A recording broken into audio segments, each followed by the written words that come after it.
এই পাহাড়টা আমাদের আমাদের ভবিষ্যৎ প্রজন্মের জন্য এই দেশটাকে রেডি করতে হবে। আমি অত্যন্ত আনন্দিত আপনার উৎসব মুখর পরিবেশে এই দিনটি উদযাপন করছেন।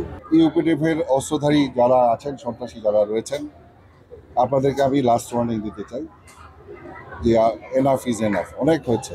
আপনাদেরকে আমরা অনেক ছাড় দিয়েছি, বাট আমি এতটুকু এনশিওর করতে পারি যতদিন আমরা এখানে আছি পার্বত্য চট্টগ্রামে আমাদের রাঙামাটি রিজন থেকে আমরা এনশিওর করব যে আপনারা এই দেশ থেকে আপনাদেরকে বিতাড়িত হতে হবে। আপনারা আপনাদের যাদের মদদে আপনারা কাজ করছেন, আপনারা ওই দেশেই চলে যেতে হবে আপনাদের। আমি এতটুকু নিশ্চিত করতে পারি। ওয়ালটন এখন দেশের সীমানা পেরিয়ে পৌঁছে গিয়েছে 50টিরও বেশি দেশে। ওয়ালটন, ঘরে ঘরে বিশ্বজুড়ে। এই পাহাড়টা আমাদের আমাদের দেশ আমাদের ভবিষ্যৎ প্রজন্মের জন্য এই দেশটাকে রেডি করতে হবে। আমরা যদি শান্তি শৃঙ্খলা ঠিক মতো যদি এখানে থাকে, তাহলে আলটিমেটলি আমরা ভবিষ্যৎ প্রজন্মের জন্য অনেক উন্নয়নমূলক কাজ করতে পারবো, অর্থনৈতিক কর্মকাণ্ড পরিচালনা করতে পারবো, ভালো শিক্ষার ব্যবস্থা করতে পারবো, যেন পাহাড়ের মানুষের জীবনযাত্রার মান উন্নতি হয়। বাট সমস্যা হচ্ছে আমাদের এক থাকা লাগবে। কুচক্রী মহলরা সবসময় চেষ্টা করবে যে আমাদের মধ্যে বিভেদ সৃষ্টি করার জন্য এবং আমাদের এই শান্তি শৃঙ্খলা নষ্ট করার জন্য।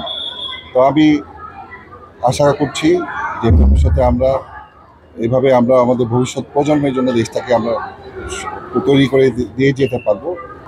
আমি অত্যন্ত আনন্দিত আপনার উৎসব মুখর পরিবেশে এই দিনটি উদযাপন করছেন। বাংলাদেশের সংস্কৃতির একটা সুন্দর দিক রয়েছে যে আমরা সবাই শান্তিপূর্ণভাবে সবাই সহাবস্থান করতে পছন্দ করি। সকল জাত, সকল ধর্ম, সকল বর্ণের সবাই, আমাদের মধ্যে কোনো ভেদাভেদ নেই। বাট সমস্যাটা হচ্ছে কিছু কুচক্রী মহল সবসময় আমাদের মধ্যে বিভেদ সৃষ্টি করার চেষ্টা করে। এই যে অতি সম্প্রতি আপনারা দেখতে পেয়েছেন যে খাগড়াছড়িতে যেটা হয়েছে, গুইমারাতে যেটা হয়েছে, এটা আমাদের মধ্যে বিশ্বাসের মধ্যে ফাটল তৈরি করতে পেরেছিল। বাট আমি অত্যন্ত আনন্দিত যে আমাদের রাঙামাটিবাসী আমাদের মধ্যে কোনো ভেদাভেদ সৃষ্টি করতে পারেনি, যার ফলে আমাদের এই শান্তিপূর্ণভাবে আজকে এই দিনটি আমরা উদযাপন করতে পারছি। এবং আমি আশা করছি যে ভবিষ্যতে আমরা এটা অব্যাহত রাখতে পারবো।